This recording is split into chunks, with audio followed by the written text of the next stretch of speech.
Hello everyone, last લેક્ચરની અંદર આપણે વિદ્યુત માટે જે ગૌસનો નિયમ જોયો એના પર આધારિત અમુક દાખલાઓની આપણે ચર્ચાઓ કરી. આપણે જોયું કે જો ધારો કે કોઈ સમમિતિ ધરાવતું જો ગાઉસિયન પૃષ્ઠ હોય અને એ પણ બંધ ગાઉસિયન પૃષ્ઠ હોય તો એ જે ગાઉસિયન પૃષ્ઠ છે એને વિદ્યુત ક્ષેત્રમાં મૂકીએ તો એના લીધે વિદ્યુત ક્ષેત્ર અને ક્ષેત્રફળ સદિશની દિશા ઉપરથી આપણે એની સાથે સંકળાયેલું જે વિદ્યુત જે ફ્લક્સ છે એ ટોટલ કેટલું છે એ પણ શોધી શકાય અને એના ઉપરથી આપણે અંદર કેટલો વીજભાર ઘેરાયેલો છે એ પણ શોધી શકાય. કોઈક વખત એવું પણ બને કે વિદ્યુત ભાર કેટલો ઘેરાયેલો છે એ આપેલું હોય અને એના ઉપરથી વિદ્યુત ફ્લક્સ શોધવાનું હોય તો એ પણ આપણે શોધી શકીએ છીએ. આપણે એવી પણ કન્ડિશન જોઈ છે કે જેની અંદર કોઈ એક નળાકારની વાત કરી તેમાં વિદ્યુત ક્ષેત્ર એક સરખું હતું બધી જ પૃષ્ઠ માટે. કોઈ એવા દાખલાની અંદર પણ જોયું કે જેમાં અમુક ભાગની અંદર ક્ષેત્ર એક તરફ હતું, બીજા તરફ જે વિદ્યુત ક્ષેત્ર બીજી તરફ હતું. એવા પણ દાખલા જોયા કે એ એક્સ બદલાય તો એની સાથે સાથે વિદ્યુત ક્ષેત્ર પણ બદલાય છે, એવી પણ આપણે ચર્ચાઓ કરી છે. તો આમ આપણે વિદ્યુત ફ્લક્સ અને જે ગૌસની જે થિયરી છે બંધ પૃષ્ઠ માટે એનો ઉપયોગ કરી અને આપણે ઘણા બધા દાખલાઓની ચર્ચાઓ કરી. આપણા માટે જો એમ કહીએ તો વિદ્યુત ફ્લક્સના જે ચાર આસ્પેક્ટ જે છે, એક વિદ્યુત ફ્લક્સ સમાન વિદ્યુત ક્ષેત્રમાં, ત્યાર પછી અસમાન વિદ્યુત ક્ષેત્રમાં, બંધ પૃષ્ઠ માટે અને ગૌસનો નિયમ. તો આટલું તમે કરો તો એના ઉપરથી આપણે ઘણા બધા પોઈન્ટો આપણે કવર કરી શકાય. તો આ રીતે તમારે તૈયારી કરવાની રહેશે. બીજી એક વાત, જે ગૌસનો જે નિયમ છે એના આપણે ઉપયોગોની વાતો કરીએ તો એના ઉપયોગો આપણે ચાર ઉપયોગો છે. પહેલો જે ઉપયોગ જે છે એ જે આપણે આજે ભણીશું અહીંયા, અને એ છે રેખીય વિતરણ. એટલે અનંત લંબાઈનો જો વીજભારિત જો સુરેખ તાર હોય તો એના લીધે ઉદ્ભવતું જે વિદ્યુત ક્ષેત્ર કેટલું એ આપણે શોધવાનું છે. આ જે થિયરી છે એ થિયરી અનંત લંબાઈના વિદ્યુત પ્રવાહ ધારિત તાર માટે પણ આવશે અને એ ચુંબકીય ક્ષેત્ર શોધવાનું આવશે. એટલે જ્યારે પણ પરીક્ષાની અંદર આપણે આ ક્વેશ્ચન સિલેક્ટ કરવાનો હોય ત્યારે જોવું પડશે કે કયા પ્રકારનું ક્ષેત્ર માંગેલું છે. કારણ કે વીજભારિત અને વિદ્યુત પ્રવાહ ધારિત આ શબ્દ પર આપણને સવાલ પૂછેલો હોઈ શકે. એટલે આમ જોવા જઈએ તો થોડી કાળજી લેવી પડશે. એક વાત થઈ. હવે બીજી એક વસ્તુ જો આપણે કહીએ તો અહીંયા પૃષ્ઠ માટે પણ આવશે. અનંત વિસ્તરિત વીજભારિત પૃષ્ઠને લીધે ઉદ્ભવતું વિદ્યુત ક્ષેત્ર કેટલું. ત્રીજો પોઈન્ટ, એનો ત્રીજો ઉપયોગ જો કહીએ તો ગોલીય કવચની અંદર સપાટી પર અને બહારના ભાગમાં જે વિદ્યુત ક્ષેત્ર કેટલું હોય જો ગોલીય કવચ આપણને આપેલી હોય વીજભારિત તો. અને ત્યાર પછી ચોથા ઉપયોગની અંદર જો ઘન ગોળો એટલે કે ગોળો વીજભારિત હોય તો એના લીધે અંદરના વિસ્તારમાં સપાટી પર ને બહારના વિસ્તારમાં વિદ્યુત ક્ષેત્ર કેટલું હોય. તો આ પ્રકારના એના ચાર ઉપયોગો છે. આપણને અહીં બુકની અંદર આપણી ટેક્સ્ટ બુકમાં 3 આપેલા છે અને એક દાખલા સ્વરૂપે આપણને આપેલ છે. તો એની ચર્ચા આપણે કરીએ. પણ આપણે અહીં જ્યારે આ ગૌસના નિયમનો ઉપયોગ કરીએ તો ત્યારે આપણે જે કાળજી લેવાની છે તે માત્ર એક જ કે આપણે અત્યાર સુધી દાખલામાં શું કીધું કે phi is equal to sigma q by epsilon 0 લીધો. એટલે સિગ્મા ક્યુ આપેલું હોય તો ફાઈ મળી જતું હતું, કારણ કે phi is equal to sigma q by epsilon 0. અને જો ધારો કે ફાઈ મેળવી લીધું હોય, એપ્સિલોન 0 વડે ગુણી દઈએ તો સિગ્મા ક્યુ મળી જતું હતું. તો આ પ્રકારની વાતો આપણે અત્યાર સુધી લેતા હતા. પણ જો ધારો કે ગૌસના નિયમનું જો આપણે સૂત્ર લખીએ તો એમાં integration phi is equal to integration બંધ પૃષ્ઠ ઈ ડોટ ડીએસ શોધવું પડે. એટલે અહીંયા જ્યારે પણ ઈ ડોટ ડીએસનો આપણે ઉપયોગ કરીશું બંધ પૃષ્ઠ માટે, સંકલન માટે, ત્યારે હંમેશા એટલું યાદ રાખવાનું કે એ ગૌસિયન પૃષ્ઠ માટેની બાબત છે. સિગ્મા ક્યુ એટલે જે વીજભાર ઘેરાયેલો છે એ ગૌસિયન પૃષ્ઠ વડે એટલો આપણે કુલ વીજભાર લેવાનો છે.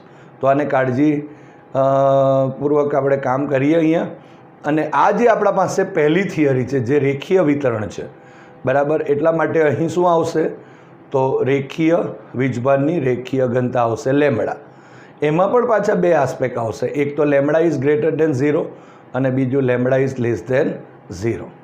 લેમડા ઇઝ ગ્રેટર દેન 0 હશે એનો મતલબ જો ધન હોય તો વિદ્યુત ક્ષેત્રની દિશા એ બહારની તરફ હોય, અને લેમડા ઇઝ લેસ દેન 0 એનો મતલબ ઋણ હોય તો એ વિદ્યુત ક્ષેત્રની દિશા તે બિંદુ પાસે અંદરની તરફ હશે.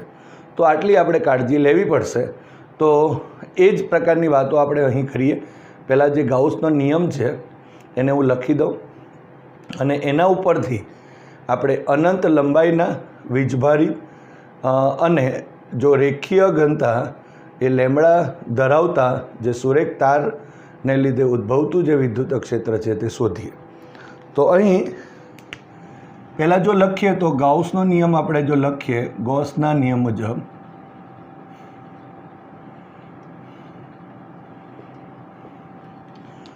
તો અહીંયા બંધ પૃષ્ઠ સાથે સંકળાયેલ કુલ વિદ્યુત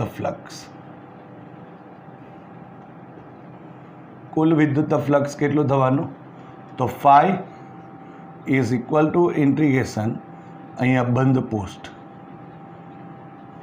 અને E dot ds is equal to sigma q divided by epsilon 0.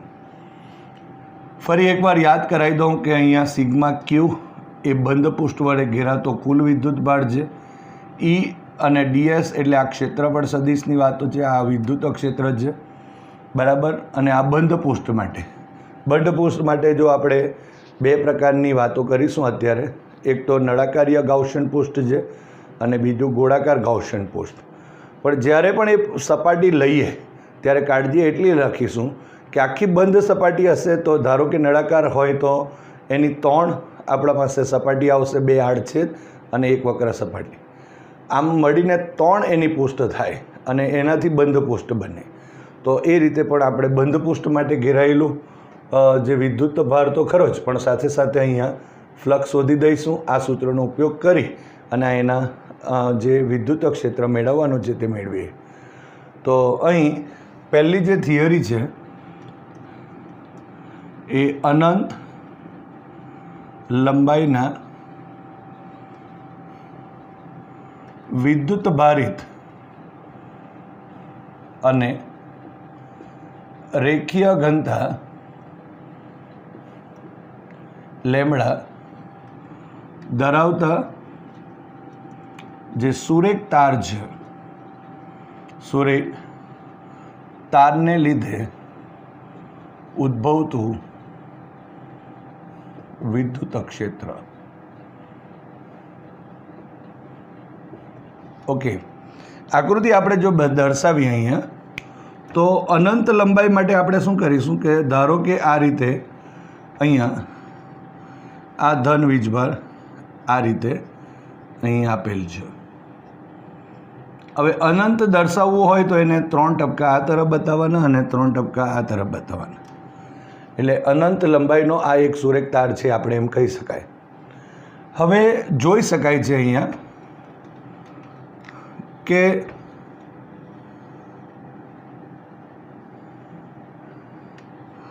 આ જે સુરેખ તાર જે છે એ સુરેખ તાર અત્યારે ધન વીજભારિત છે. એટલે કોઈ પણ બિંદુ પાસે ધારો કે અહીંયા આપણે વિચારીએ તો આટલેથી અહીંયા આ બિંદુ પાસે, આ પી બિંદુ પાસે આર જેટલા લંબ અંતરે આવેલું છે માની લો, બરાબર. આ ઓ બિંદુ અહીંયા લખી દો. તો આર જેટલા લંબ અંતરે આવેલા બિંદુ પાસે જો અહીંયા વિચારીએ તો એનું વિદ્યુત ક્ષેત્ર કઈ તરફ હશે? તો બહારની તરફ હશે. આ પ્લસ છે એટલે બહારની તરફ. પરંતુ અહીં કઈ કઈ બાબતો ઉપર આ અનંત લંબાઈનો તાર છે અને એ વીજભારિત છે. અત્યારે જો પ્લસ છે માટે અહીંયા પી બિંદુ પાસે ક્ષેત્ર ઉપરની તરફ અને અહીંયા જો માઇનસ હોત તો એ અંદરની તરફ હોત. હવે આ પી બિંદુ પાસે એકલું જ વિદ્યુત ક્ષેત્ર નહીં, પણ આ પી બિંદુ આર જેટલા અંતરે આવેલા જે દરેક બિંદુઓ છે અહીંયા, આ દરેક બિંદુઓ એ જ રીતે અહીંયા નીચે પણ આર જેટલા અંતરે આવેલા દરેક બિંદુ પાસે વિદ્યુત ક્ષેત્ર એક સરખું હશે. અને જો બીજી રીતે વાતો કરીએ તો ધારો કે અહીંયા આ પી બિંદુને અથવા તો આર જેટલી ત્રિજ્યાનું જો અહીંયા એક વર્તુળ આમ કરીને દોરી દઈએ, બરાબર.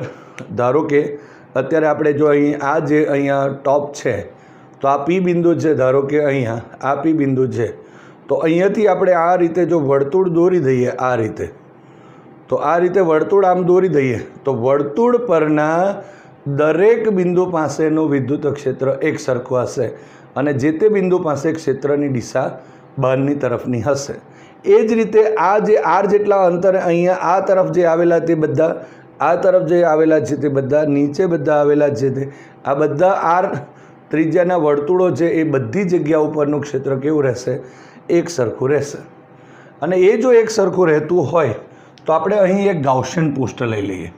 તો ગાઉસિયન પૃષ્ઠ લેવા માટે ધારો કે અહીંયા આના જેટલી ત્રિજ્યા આપણે લઈ લઈએ. અહીંયા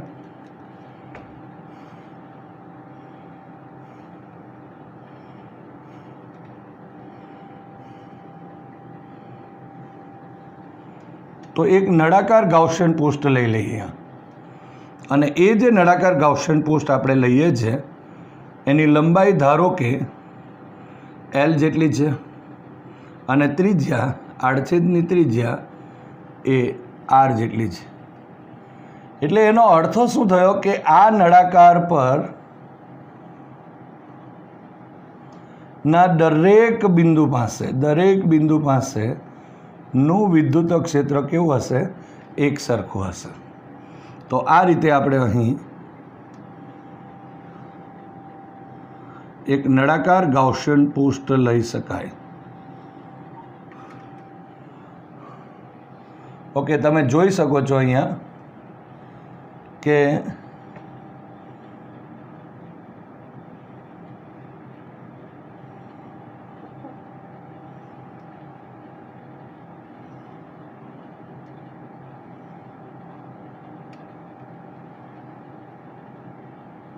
આ રીતે આપણે નળાકાર ગાઉસિયન પૃષ્ઠ આ રીતે આપણે લખી શકીએ. આ રીતે હવે અહીંયા જો આપણે જોઈએ તો આ અહીંયા પણ આર ત્રિજ્યા જ હશે. આ ત્રિજ્યા આર છે, અહીંયા પણ આર ત્રિજ્યા જ આવશે.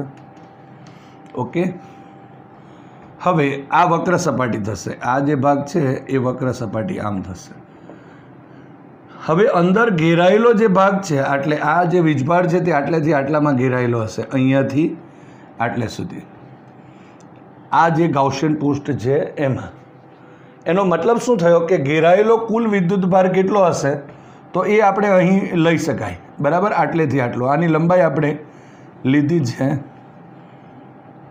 આ જે લંબાઈ છે તે L જેટલી છે અને અહીંયા ત્રિજ્યા આડછેદની R જેટલી છે.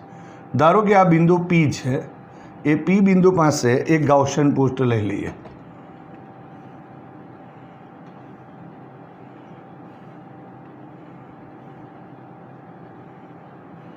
આ એક ગાઉસિયન પૃષ્ઠ લીધું. તો અહીંયા તમે જોઈ શકો છો કે અહીંયા Eની દિશા પણ આમ જ છે અને અહીંયા ડેલ્ટા એસની દિશા પણ એ જ દિશામાં છે. માટે અહીંયા જો કહીએ તો θ = 0 ડિગ્રી થયો. ઓકે, ત્યારબાદ અહીંયા જોઈ શકાય છે, જુઓ અહીંયા વિદ્યુત ક્ષેત્રની જે દિશા છે તે આમ છે, એટલે Eની દિશા આમ છે. ઓકે,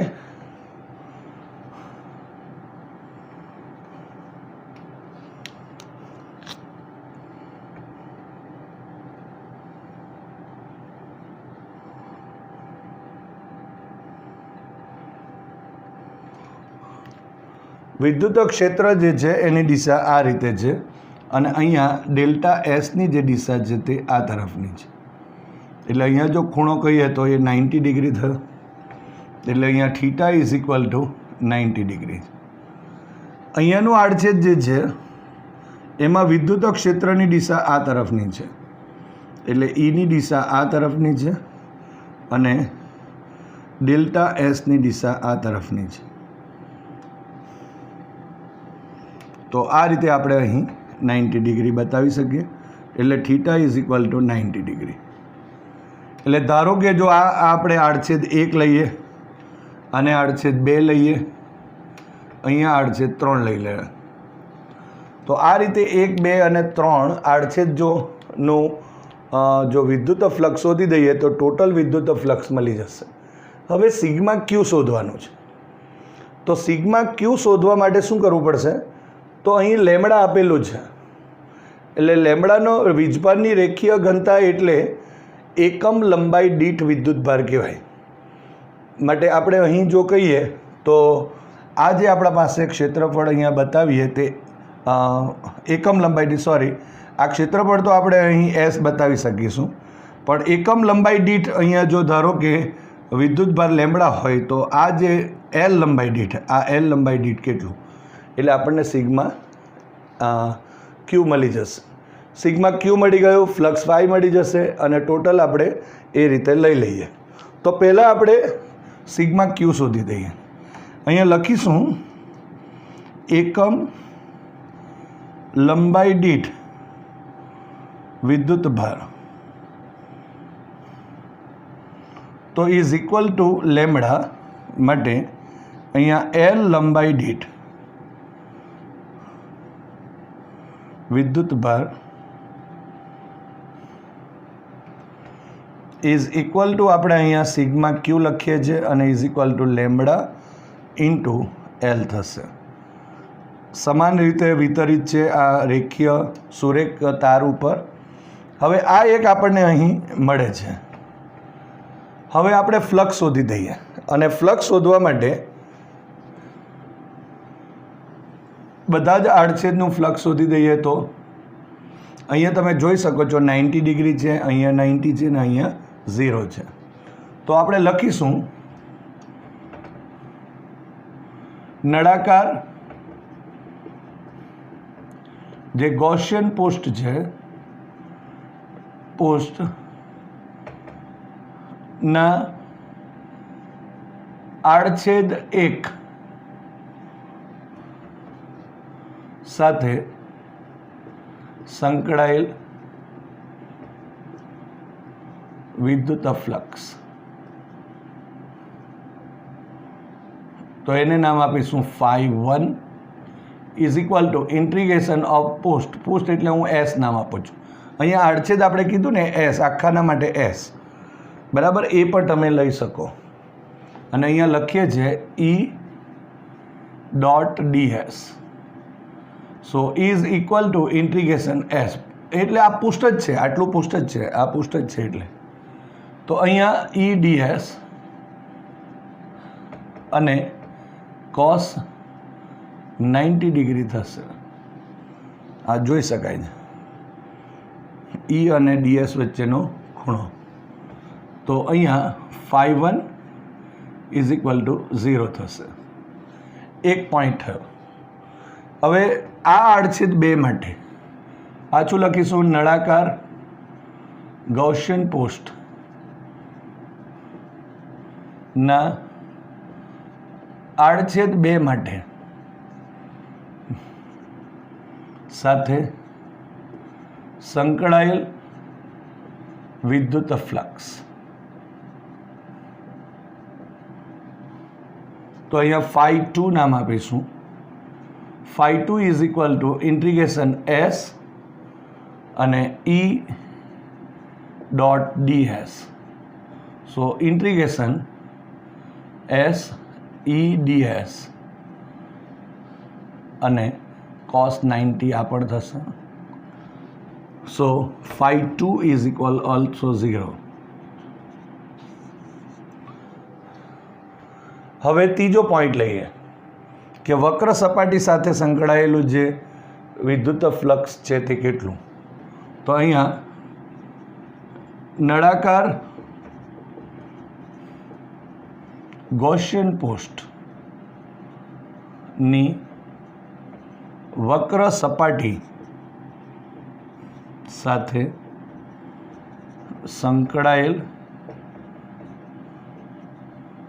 વિદ્યુત ફ્લક્સ. તો અહીંયા શું આપણે લખીએ, φ3 નામ આપી દઉં. તો પૃષ્ઠ એસ અને અહીં E dot DS. So is equal to S E DS અને cos 0. સો અહીંયા cos 0 ઇઝ ઇક્વલ ટુ 1. બીજી એક વાત, અહીંયા ઈ છે એ આવા બધા જ પૃષ્ઠ માટે કેવું રહેશે? વક્ર સપાટી પર બધી જગ્યા ઉપર એક સરખું રહેશે. માટે આપણે અહીં લખી શકીશું ઈ અને ઇન્ટિગ્રેશન એસ અને ડીએસ. એનો મતલબ શું થયો કે આ જે આપણા પાસે જે પૃષ્ઠ મળશે એ વક્ર સપાટીનું ક્ષેત્રફળ થયું. એટલે અહીંયા જો મારે લખવું હોય તો આ રીતે લખી શકાય ઈ એસ, જ્યાં એસ બરાબર કેટલા લખાશે? વક્ર સપાટીનું ક્ષેત્રફળ એટલે 2πRL.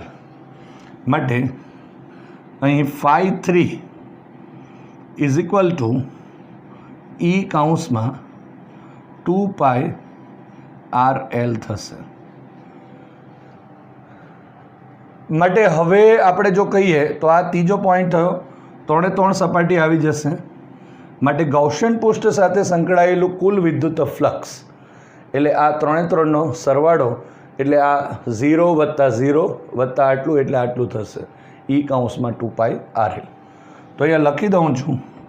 માટે નળાકાર ગૌસિયન પૃષ્ઠ સાથે સંકળાયેલ વિદ્યુત ફ્લક્સ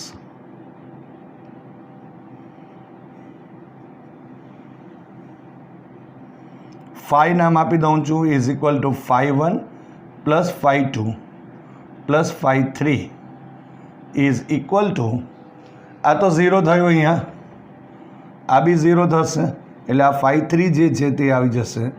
ઇમ્પ્લાઇઝ કરીને લખું છું. માટે φ ઇઝ ઇક્વલ ટુ ઈ કૌંસમાં 2πRL થશે. તો આ રીતે આપણને અહીં આ જે નળાકાર ગૌસિયન પૃષ્ઠ જે છે એ ગૌસિયન પૃષ્ઠ સાથે સંકળાયેલો કુલ વિદ્યુત flux φ is equal to E into 2πRL મળે છે. અહીંયા પણ તમે જોઈ શકો છો સિગ્મા ક્યુ મળેલું છે. સિગ્મા ક્યુ મળી ગયું, φ મળી ગયું. આનો ઉપયોગ કરીએ ગૌસના નિયમનો, એટલે અહીં જે અનંત લંબાઈના વીજભારિત અને લેમ્બડા જેટલી રેખીય ઘનતા ધરાવતા જે સુરેખ તાર છે એના લીધે ઉદ્ભવતું જે વિદ્યુત ક્ષેત્ર આપણને મળી જશે. હવે ગૌસના નિયમનો ઉપયોગ કરીએ અને જે વિદ્યુત ક્ષેત્ર છે તે મેળવીએ. તો ગૌસના નિયમ પરથી અહીં φ is equal to sigma q divided by epsilon 0. માટે અહીંયા ઈ કૌંસમાં 2πRL ઇઝ ઇક્વલ ટુ અહીંયા lambda L divided by epsilon 0. અહીં એલ અને એલ કેન્સલ થયા. સો ઈ કૌંસમાં 2πR is equal to lambda by epsilon 0. So E is equal to lambda divided by 2π epsilon 0 into R. તો આ જે equation છે એ આ અનંત લંબાઈના વીજભારિત જે સુરેખ તાર છે એના લીધે ઉદ્ભવતું જે વિદ્યુત ક્ષેત્ર એ દર્શાવે છે. બીજી એક વાત, અહીંયા લેમ્બડા અચળ છે, 2π એપ્સાઇલોન 0 અચળ છે. તો અહીંયા જો આપણે લખીએ તો એમ લખી શકાય. માટે E ઇઝ પ્રપોઝનલ ટુ 1 અપોન અહીંયા R છે. એટલે અંતરના જે લંબ અંતર છે, R એટલે આ લંબ અંતર થયું, તો આ અંતરના વ્યસ્ત પ્રમાણમાં હોય જે વિદ્યુત ક્ષેત્ર છે તે. એટલે જેમ અંતર વધશે, અહીંથી આમ અંતર વધશે, તેમ આ વિદ્યુત ક્ષેત્ર ઘટે, અને અંતર જો ઘટે તો અહીંયા વિદ્યુત ક્ષેત્રમાં વધારો થાય. તો આ રીતે આપણે અહીં લખી શકીએ. બીજી એક વાત અહીંયા જો આપણે કહીએ તો આનો પહેલાં તો સદિશ સ્વરૂપ લખી દઈએ.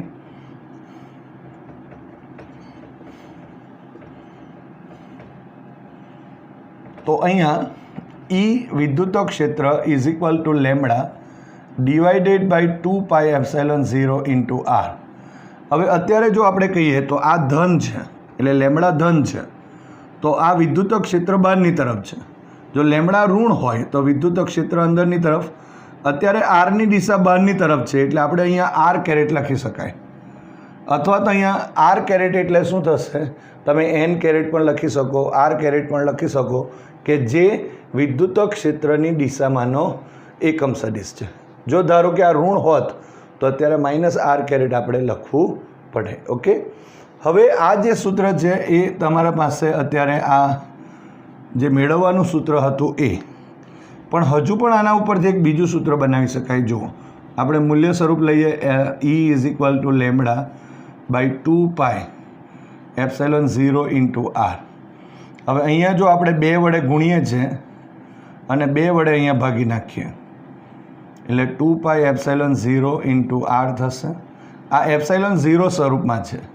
હવે અહીંયા 2 લેમડા અને અહીંયા 4πε0 ઇન્ટુ આર થશે. તમે સદિશ સ્વરૂપે બી આને લખવું હોય તો લખી શકાશે.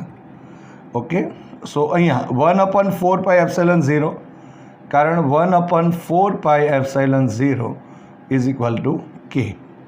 તો 1/4πε0 ઇઝ ઇક્વલ ટુ કે લખાશે તો 2k lambda divided by R પણ આપણે લખી શકીએ.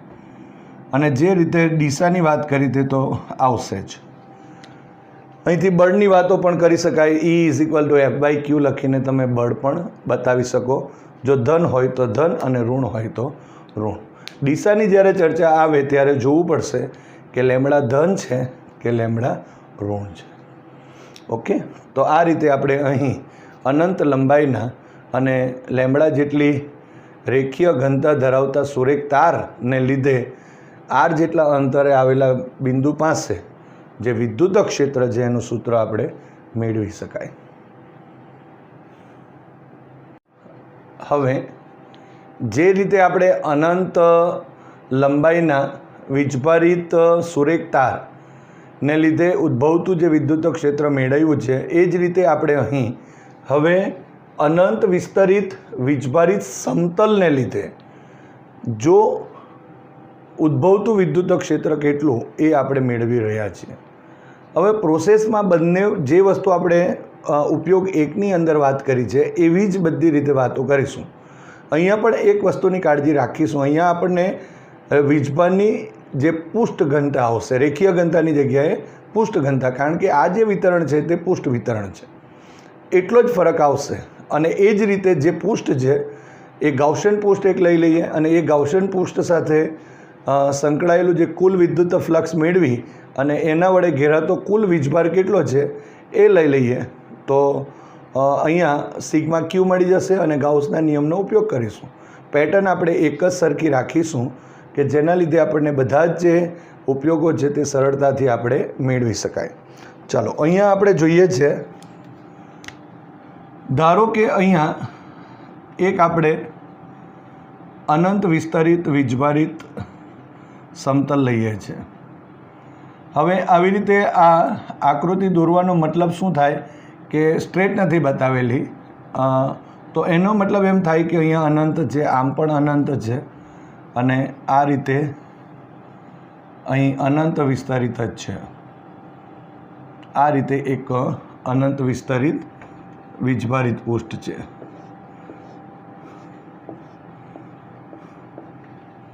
આ રીતે એટલે અહીં બધી તરફ અહીંયા આપણને આપેલ છે.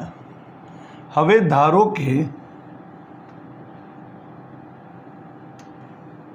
અહીંયા આપણે એક નળાકાર ગાઉસિયન પૃષ્ઠ લઈએ છીએ.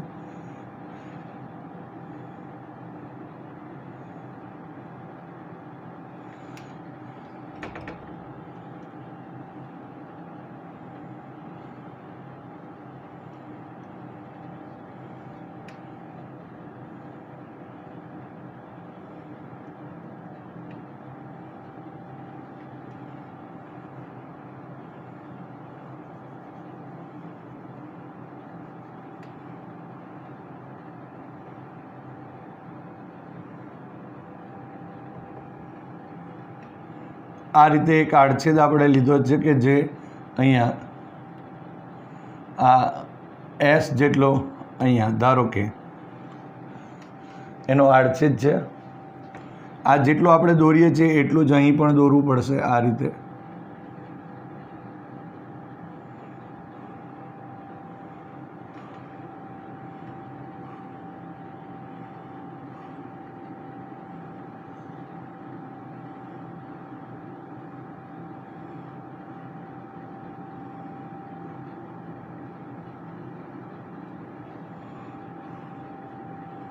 આનો આડછેદ પણ આપણને એસ જેટલું મળશે.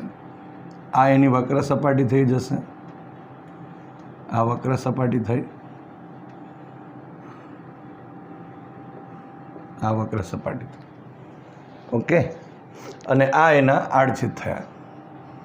હવે અહીં ધારો કે આ જે આપણા પાસે પૃષ્ઠ છે એના ઉપર અહીં ધન વીજભાર છે.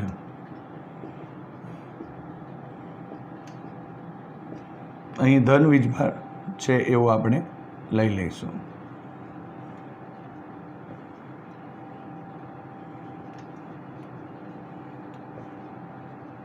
સમાન રીતે પથરાયેલો છે. હવે જો ધન વીજભાર હોય અને આની પૃષ્ઠ ઘનતા જો આપણે લઈએ તો એ છે સિગ્મા. એટલે સિગ્મા જેટલી જો પૃષ્ઠ ઘનતા હોય તો અહીંયા તમે જોઈ શકો છો ધન કહેવાશે અને માઇનસ સિગ્મા લખીએ તો એ ઋણ કહેવાશે. સિગ્મા ઇઝ ગ્રેટર દેન 0 હોય તો વિદ્યુત ક્ષેત્ર જે તે બિંદુ પાસે, ધારો કે આ જે અંતર છે તે આટલે પી અને આટલે જો ધારો કે પી ડેશ કહીએ તો બંને અંતરો સેમ છે, માટે અહીં વિદ્યુત ક્ષેત્ર જે છે એ પણ અહીં સેમ થશે આ જગ્યા પર. અહીંયા આડછેદની વાત કરીએ તો અહીંયા નાનો સરખો એક ભાગ લઈએ તો આ ડેલ્ટા એસની દિશા આ તરફની હશે અને વિદ્યુત ક્ષેત્રની દિશા પણ આ તરફની જ હશે. આ રીતે અહીંયા વિદ્યુત ક્ષેત્ર ઈની દિશા પણ આમ જ હશે. હવે એ જ રીતે અહીંયા જો આપણે કહીએ તો ડેલ્ટા એસની દિશા તો આમ જ રહેશે બહારની તરફ અને ઈની દિશા પણ આ રીતે જ આવશે. ઈની દિશા પણ બહારની તરફ આવશે. હવે ધારો કે અહીંયા એક નાનો ગૌસિયન પૃષ્ઠ લઈએ, ધારો કે આ રીતે, તો ઉપર જો ડેલ્ટા એસની દિશા બતાવીએ, આ ડેલ્ટા એસની દિશા થશે અને અહીંયા આ ઈની દિશા થશે. તો અહીંયા બેની વચ્ચે 90નો એંગલ આવશે. અહીંયા થીટા બરાબર 0 થયું. અહીંયા theta is equal to 0 degree છે અને અહીંયા થીટા ઇઝ ઇક્વલ ટુ 90 છે. તો આ રીતે આપેલ જે ગૌસિયન પૃષ્ઠ છે એમાંથી પસાર થતું કુલ વિદ્યુત ફ્લક્સ કેટલું છે તે શોધી દો. અને ઘેરાયેલો વીજભાર કેટલો હશે આ ગૌસિયન પૃષ્ઠમાં? તો આટલે જેટલો હશે તે અહીંયા અંદરના વિસ્તારમાં અહીંયા જે હશે તે આ, એટલે એસ જેટલા વિસ્તારમાં જે હશે તે, એટલે આપણે પાસે સિગ્મા આપેલ છે એટલે અહીંયા લખી શકાશે.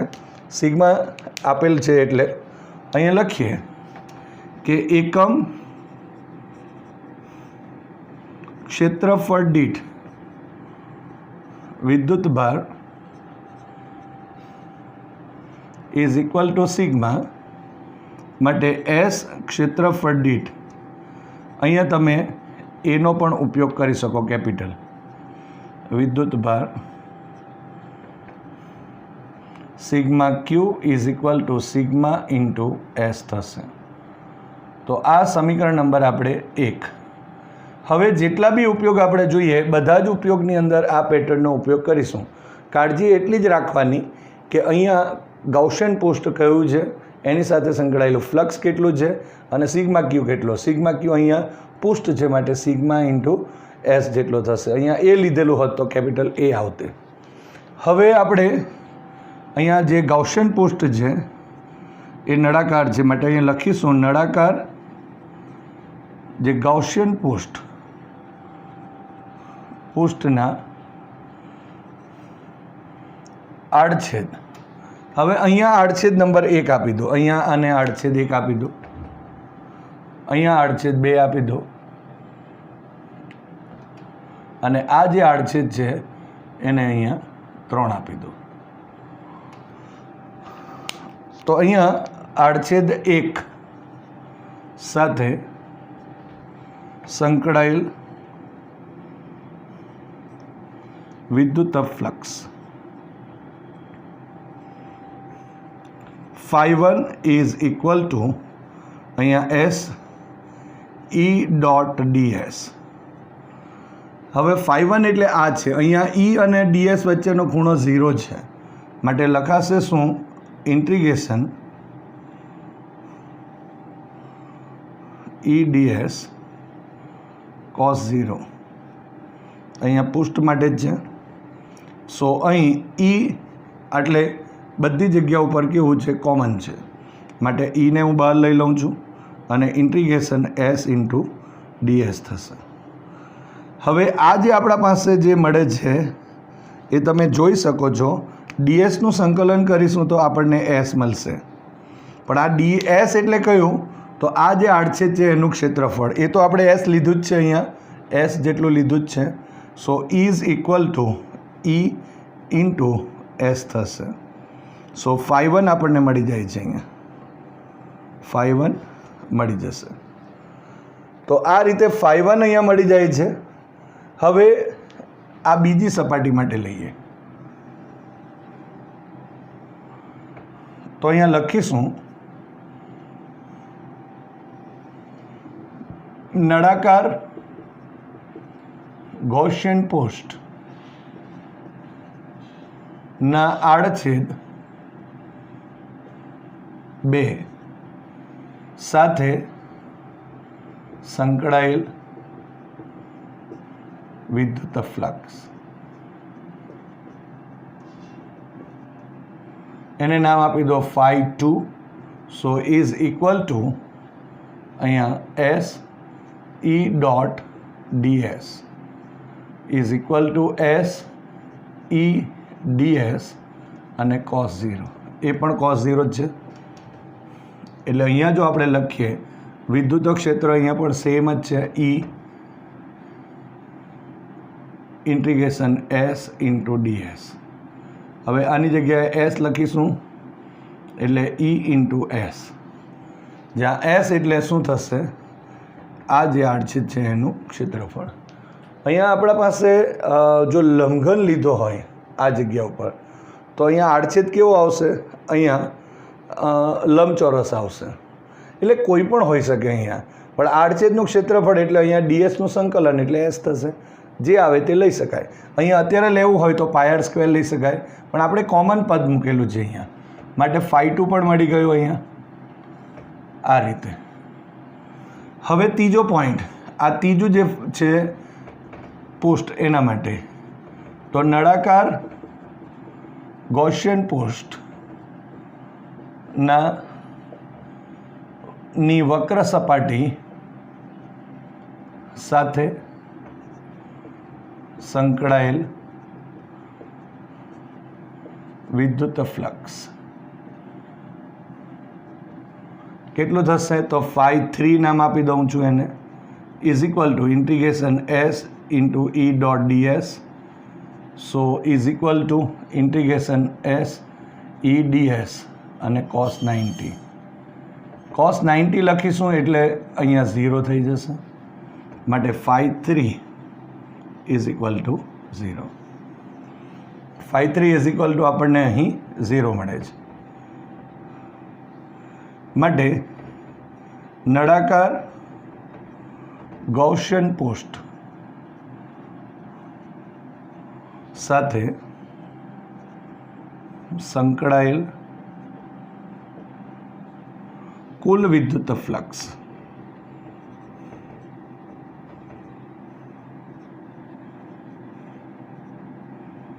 phi is equal to phi1 plus phi2 plus phi3 થશે. તો આ રીતે આપણે અહીં લખી શકાય. સો 5 ઇઝ ઇક્વલ ટુ phi1 એટલે 0, ES, phi2 એટલે પણ ES અને phi3 એટલે 0. અહીંયા જોઈ શકાય છે ES અને 0. સો phi is equal two 2ES થશે. આ ટોટલ ફ્લક્સ મળી ગયો અહીંયા. હવે ગૌસના નિયમનો ઉપયોગ કરીએ. સિગ્મા ક્યુ પણ મળી ગયેલું છે, માટે ગૌસના નિયમ પરથી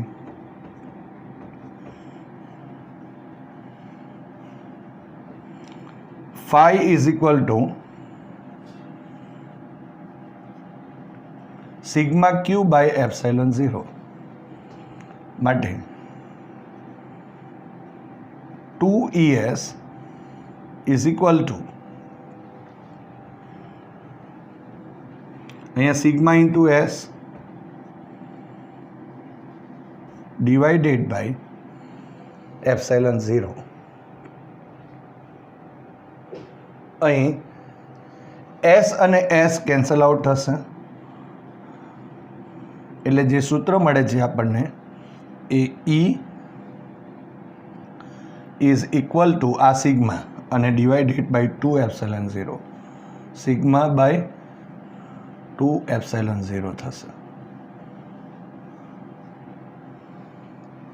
તો અહીંયા E is equal to sigma by 2 epsilon 0 થયું.